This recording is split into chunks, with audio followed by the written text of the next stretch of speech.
Wanaukara safi! Chama cha Mapinduzi oye! Dr. John Pombe Magufuli oye! Bunge wetu Mkundi oye! Madiwani wetu safi! Niseme nisiseme? Nianze na kuleta salamu zenu kutoka kwa rais wetu Dr. John Pombe Magufuli. Anawasalimia sana Wanaukara. Wanaukara, mimi nimewatembelea tena leo. Nilikuja hapa lakini nimerudi tena, lakini ujio wangu wa leo nimekuja kama mjumbe wa kamati kuu ya Chama cha Mapinduzi, na nimekuja kwa kazi moja tu, kwa sababu sasa umekuwa ni mchana wa jua kali. Nataka nifanye kazi hiyo moja, na kazi hiyo ni ya kuomba kura, kuwaombea kura wagombea wa Chama cha Mapinduzi.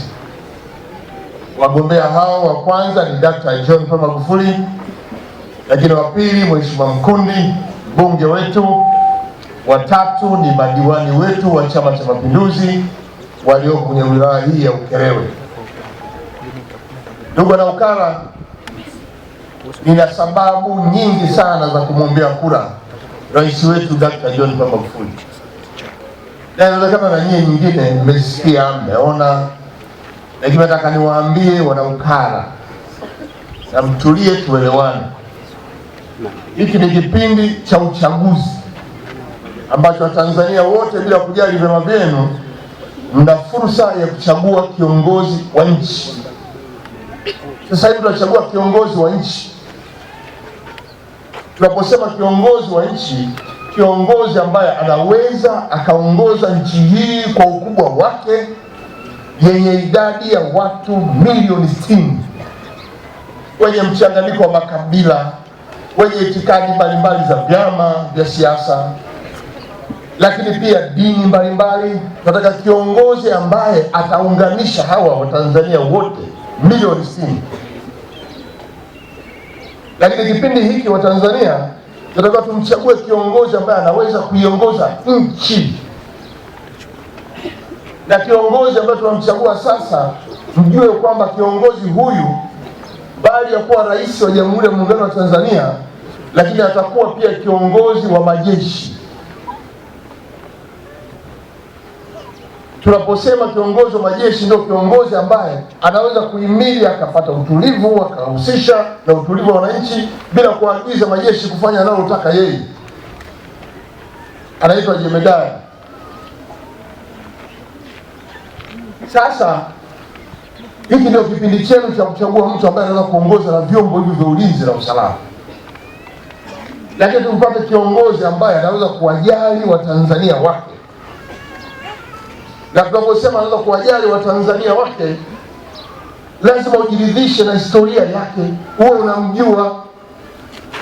Usio ukakurupuka una historia ya huyo ukampa majukumu alafu ndio anakuja kuanzia urais. Urais sio kazi ya mchezo.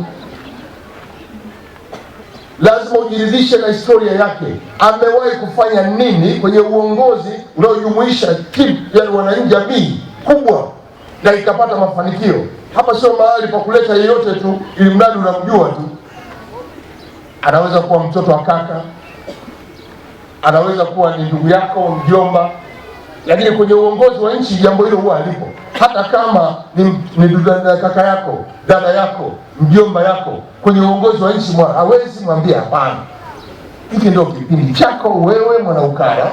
Nyie wa Tanzania mnaweza kufanya maamuzi ya nani awe kiongozi wa kuongoza nchi. Tanzania ina historia yake kubwa tu, ina historia kubwa kutoka huko nyuma, lazima tuiendeleze. Nani tunampa kura leo kuwa rais wa Jamhuri ya Muungano wa Tanzania mwenye uwezo wa kuweza kutunza rasilimali za nchi hii alafu zikaenda mpaka wananchi? Ni kiongozi yupi unamchagua anayeweza pia kutunza tunu za taifa hili, ikiwemo na amani akawafanya Tanzania wakaishi kwenye nchi yao kwa amani. Leo Tanzania tumepata heshima na sifa ya utulivu duniani kote, na Tanzania imekuwa kimbilio la watu wengine wa nchi zilizopoteza amani. Sio kaleta mtu hapa akaanza kutukurupusha tukashindwa mahali pa kwenda, kwa sababu huko wanakotoka wametoka watu ambao wamekosa amani huko, wao utapata nafasi ya kuishi huko. Hiki ni kipindi cha kuchagua rais ambaye atasimamia amani ya nchi hii na kuidumisha amani ya nchi hii. Tunahitaji kiongozi ambaye anaweza kupambana dhidi ya wala rushwa ambao wanakula fedha zinazotakiwa kwenda kwa wananchi kwa ajili ya kujenga miradi. Ilani yetu ilituelekeza tujenge zahanati kwenye maeneo ya wananchi kama sehemu ya kupata huduma ya kwanza, na kazi hiyo tunaendelea kuifanya. Lakini tunapofanya kazi hii lazima tuwe na wawakilishi ambao watakuja huku, watachukua haya, watapeleka kwenye vyombo vyao vya uwakilishi. Madiwani wanaenda kwenye baraza la madiwani, mbunge anaenda kwenye jimbo la kwenye bunge. Sisi tunapofika pale ndani tunatenga fedha hizi za zahanati. Wangapi wanataka fedha hizi zipite? Watu wanaotaka zahanati wanasema ndio, lakini wengine wanasema hapana. Wanashindwa kusema ndio, eti serikali ikitekeleza itapata sifa. Hiyo maana yake ni nini? Kama wewe mwakilishi wa mtu, nataka niwaambie, Ukerewe mlikosea na fedha yenu ikawa inakataliwa, lakini ambaye mlikumpeleka kwa uwakilishi alijiuliza sana kwamba mimi nikimaliza miaka 5 hivyo jamii hii ninayoiwakilisha nitaweka kumbukumbu gani? Hawa ni mama zangu, hawa ni dada zangu, hawa ni baba zangu. Hivi nikimaliza miaka 5 watanikumbuka kwa lipi? Akafikiria, akasema huku niliko nimepotea. Akabadilika, akaja kwa watu ambao wanakubaliana na maendeleo ya wananchi. Mheshimiwa Mkundi, Mheshimiwa Mkundi alikuwa kule, kazi yake ilikuwa ni kukataa kila kitu. Sasa akikataa, mngeweza kuleta huko? Baada ya kubadilika, si mmeona? Kwa sababu alikuwa anasema fedha hiyo peleka Ukerewe. Anasema wengine hatutaki. Hapana. Anakataa fedha za maendeleo ya wananchi. Sio yeye, ni wananchi. Ingawa sisi tulikuwa tunahudumia, lakini tunamtumia mkuu wa wilaya. Kwa nini tumtumie mkuu wa wilaya? Kwa nini tusimtumie yule mliyemtaka nyinyi awakilishi? Kwa kwenye uchaguzi huu mkileta watu wa aina ya mzee Mkundi wa zamani,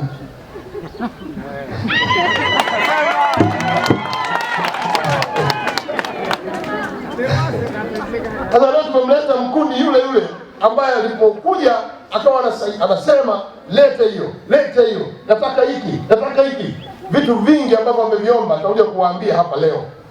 Na niko hapa nimesimama, sitoki mpaka niwaambie. Yes.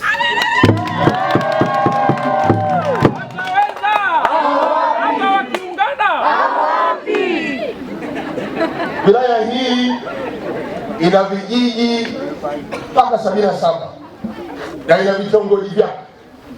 Serikali yenu imedhamiria kutumikia vijiji vyote. Ilo kosa mlikuwa mmelifanya msirudie tena. Serikali inataka ilete huduma za jamii, afya, elimu, maji, umeme, barabara, ndio vitu ambavyo nyie mnaishi navyo kila siku. Na hapa nitazungumzia hivyo ambavyo mnaishi navyo kila siku. Dhamira ya kuleta huduma za afya kwenu ni dhamira ya dhati. Na tunajua tuna vijiji vingi, halmashauri wanajenga, lakini na sisi serikali tunasema tuongeze. Na katika kipindi cha miaka 5 tumejenga zahanati 1498.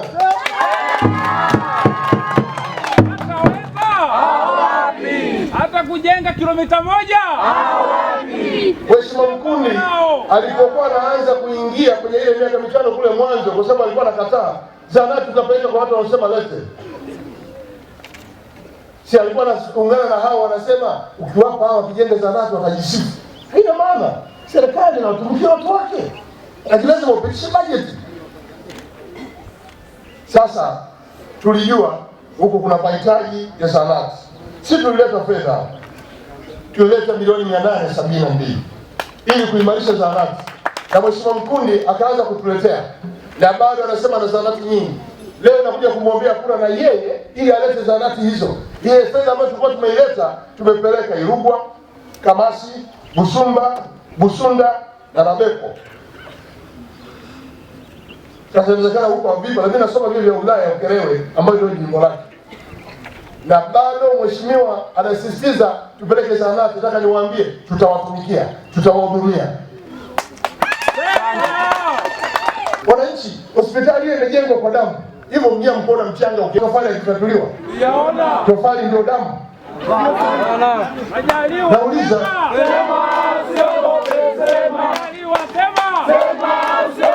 Ukiona mtu amefilisika, hana cha kusema, hajafanya chochote, yupo tu, hajafanya chochote, atatafuta maneno tu ya kuungaunga ili kuwafurahisha wanaosikia. Hapa sikuja kuwafurahisha, nimekuja kuwaambia vitu tunavyovifanya na tutakavyovifanya. Kama ni furaha, mtafurahi kwa hilo. Huwezi kusema hospitali inajengwa kwa damu. Amkona malori anapita hapo kupeleka mchanga. Yaona. Amkona malori anapeleka maji hapo kwa ajili ya kumwagilia ili kujenga na kupiga lipu na rangi. Hiyo ndio damu. Hiyo ndio damu. Huyo msemaji nyinyi mnamuelewaje? Anaomba uongozi huyo. Tumewajengea kituo cha afya. Wilaya hii tunajua tuna hospitali ya wilaya. Iko Ukerewe. Lakini kuna visiwa vipo vinazunguka Ukara. Rais wetu Dr. John Pombe Magufuli kuanzia leo anapandisha hadhi kituo hiki cha afya kutoka kituo cha afya kwa hospitali ya wilaya.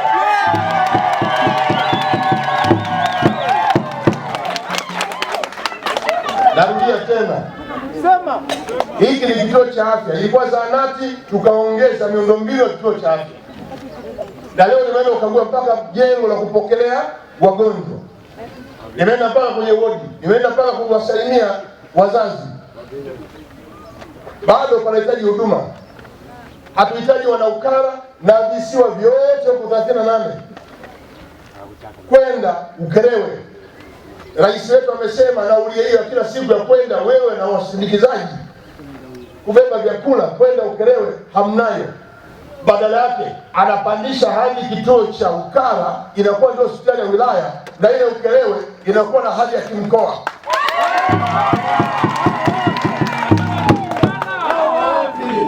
Tunapopandisha malaki tunakuja kuongeza huduma, sasa zinaongezeka na majengo yataongezeka.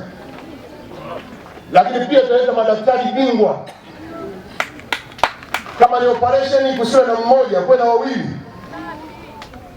Magonjwa ya macho, magonjwa ya watoto wadogo, magonjwa ya wakina mama, unauma masikio, maana sikio ni kati ya vitu muhimu, lazima vinakuwa na daktari aliyebobea. Hao wabobezi sasa ndio tunawaleta. Mheshimiwa Mbunge, nilishakuombea kura. Na wewe unajua utapita hapa kila mtaa, kila kijiji, si ndio? Tena nyumba kwa nyumba, tena kitanda kwa kitanda, shuka kwa shuka. Wewe hapa shukuru, basi kidogo muombee Dr. John Magufuli, sawa wewe mwenyewe na madiwani wako. Karibu. CCM oye! Ukara oye! Buisia safi! Kwanza kabisa, Mheshimiwa Waziri Mkuu, kabla sijarudi Chama cha Mapinduzi, mlango wako tu nilikuwa naogopa kuugonga. Sema baba. Ofisi za mawaziri nilikuwa siwezi kuingia. Lakini tokea nimerudi Chama cha Mapinduzi, basi la miradi ya maendeleo likagundua kuna kituo Ukerewe litatakiwa lisimame, limesimama na miradi mingi sana nimeipata tokea nimerudi Chama cha Mapinduzi. Mengi umeyasema hapa, na kwa sababu hiyo nyinyi ni mashuhuda. Chama cha Mapinduzi kinatujali, kimefanya mambo mengi katika nchi hii, katika wilaya hii, katika kisiwa hiki cha Ukara. Karibu kila sekta ameeleza Mheshimiwa Waziri Mkuu, sina sababu ya kuzirudia, na kwa sababu nitarudi tena tutasema mambo mengi ya kutosha. Mheshimiwa Waziri Mkuu, mengi umeeleza, niombe tu eneo moja ambalo tutahitaji msaada wako vile vile. Eneo la umeme. Yes. Kwenye kisiwa hiki tuna umeme kupitia mradi wa umeme tulikuwa na mgogoro wa bei ya umeme ule, tukapambana, bei ile imeshuka, lakini sasa kuna tatizo la wananchi wanapata umeme kwa mgao. Kwa hiyo tuombe Mheshimiwa Waziri Mkuu utusaidie ili tatizo hili liweze kupata ufumbuzi na wananchi wa Ukara wafaidi umeme kama wanavyofaidi watu wa wengine. Mengine yote kwenye eneo la afya umesema, nashukuru sana na nikushukuru sana Mheshimiwa Waziri Mkuu kwa kutupandishia kituo chetu cha afya. Nishukuru sana kwa kutoa maelekezo ya kivuko chetu kiweze kuja kusaidia wananchi hawa na maeneo mengine yote, ninashukuru sana. Kwa hiyo niwaombe ndugu zangu wananchi, kama mlivyoshuhudia, Chama cha Mapinduzi kinatupenda. Achana na wale wanaopiga maneno ambayo hayana uelekeo. Tutoe kura nyingi za kutosha kwa Chama cha Mapinduzi. CCM oyee! Baada ya kusema hayo, niwashukuru sana, nitarudi tena tutasema sana. Mwenyezi Mungu awajalie, nawapenda sana. Kati ya jambo ambalo nilisahau na muhimu ni hili la umeme. Hili jambo nilisahau. Na naomba sana radhi kwa sababu serikali hii imedhamiria kuwatumikia kwenye sekta ya umeme. Rais wetu ameweka nia au dhamira ya kupeleka umeme mpaka vitongojini, na amesema anataka kuona kila nyumba Mtanzania inawaka umeme. Kila nyumba ya hatuangalii gorofani, tunapeleka nyumba ya kawaida ya bati, tunapeleka mpaka kwenye tembe, tunapeleka umeme. Hizi nyumba za kawaida huku mnahitaji nyasi, mpaka kwenye nyasi tunapeleka umeme. Kwa hiyo nyumba yako hii nyasi hiyo tunapeleka umeme. Korido, Kolomwimbo, Kolomwimbo tunapeleka umeme kwenye Kolomwimbo.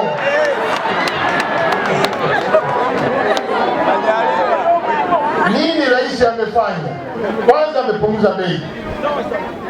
Bei ya kuvuta umeme ameipunguza kutoka 380,000 sasa utalipa kwa shilingi 27,000 tu.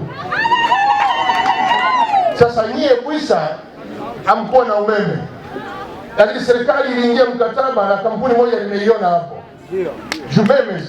Ndio. Tulikubaliana Jumeme atoze fedha shilingi 100 kwa unit. Yeye akawa anapandisha mpaka 3,800. Ndio. Tumemsitisha. Sawa. Nini serikali inafanya mpate umeme? Wanaukelewa na Ukara, Wanabwisia na visiwa vyote. Kesho angalia television, utaona sherehe ya uzinduzi wa umeme kupeleka visiwani kote Tanzania. Na sherehe hiyo inafanyika Tabora. Sawa. Uzinduzi wa mpango huo wa kupeleka umeme visiwani kwenye visiwa siwa vile unazinduliwa kesho, na wakandarasi wanakabidhiwa kesho.